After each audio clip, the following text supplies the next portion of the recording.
మహాసముద్రంలో మునిగిపోయిన భూదేవిని రక్షించేందుకు, హిరణ్యాక్షుడనే రాక్షసుడిని హతమార్చేందుకు ఈ అవతారం ఎత్తవలసి వచ్చింది. శ్రీ మహావిష్ణువు 3వ అవతారమిది. ప్రళయం తర్వాత కొత్త కల్పము ప్రారంభమైంది. తిరిగి సృష్టిని ప్రారంభించడానికి బ్రహ్మదేవుడు పూనుకున్నాడు. ప్రళయం వల్ల జగమంతా జలమయమైపోయింది. భూదేవి ఒక మహాసముద్రంలో మునిగిపోయి ఉంది. బ్రహ్మదేవుని దేహం నుంచి స్వయంభువ మనువు, శతరూప జన్మించారు. నిష్కల్మషంగా, స్వార్థం లేకుండా భూమిని పాలించమని బ్రహ్మదేవుడు వారిని ఆజ్ఞాపించాడు. ఆ సమయంలో భూమి నీళ్లలో మునిగిపోయి ఉండటంతో స్వయంభూ శతరూపకు ఏం చేయాలో తోచలేదు. బ్రహ్మదేవుని సూచన మేరకు ఇప్పుడు ఏం చేయాలో సూచించమని విష్ణుమూర్తిని ప్రార్థించారు వారిద్దరూ.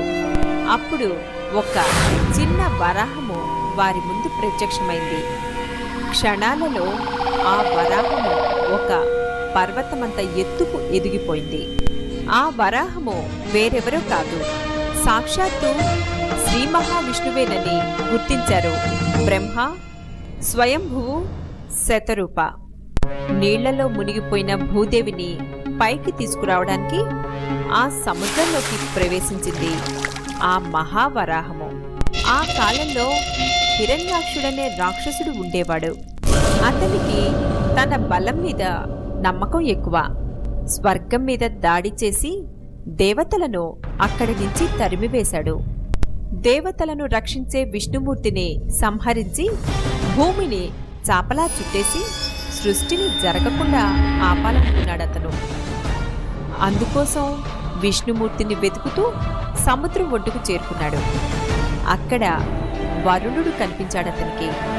వరుణుడు చెప్పిన వివరాల ప్రకారం సముద్రంలోకి దిగిన హిరణ్యాక్షుడికి కనిపిస్తుంది ఒక మహావరాహం. వరుణుడు తనకు చెప్పిన వరాహం అదేనని పోల్చుకున్నాడు హిరణ్యాక్షుడు. భూదేవిని తనకు అప్పగించాలని, లేకుంటే యుద్ధం తప్పదని ఆ మహావరాహాన్ని హెచ్చరిస్తాడు హిరణ్యాక్షుడు. హిరణ్యాక్షుడి మాటలు పట్టించుకోకుండా భూదేవితో సహా సముద్రంపైకి వెళ్లడం ప్రారంభిస్తుంది వరాహం. దానిని వెంబడిస్తాడు హిరణ్యాక్షుడు. సముద్రం పైన భూదేవిని నిలబెట్టి సృష్టికి అనుకూల స్థితిని కల్పిస్తుంది వరాహం. తనను వెంబడించి వస్తున్న హిరణ్యాక్షుడిని సంహరించక తప్పదనుకుని అతనితో యుద్ధానికి తలపడుతుందా వరాహం. హోరాహోరీ జరిగిన యుద్ధంలో హిరణ్యాక్షుడిని సంహరిస్తుంది ఆ వరాహం. లోకకంటకుడైన రాక్షసుడిని సంహరించిన ఆ మహావరాహాన్ని ఎన్నో విధాలుగా స్తుతించి ధన్యవాదాలు చెబుతారు దేవతలు.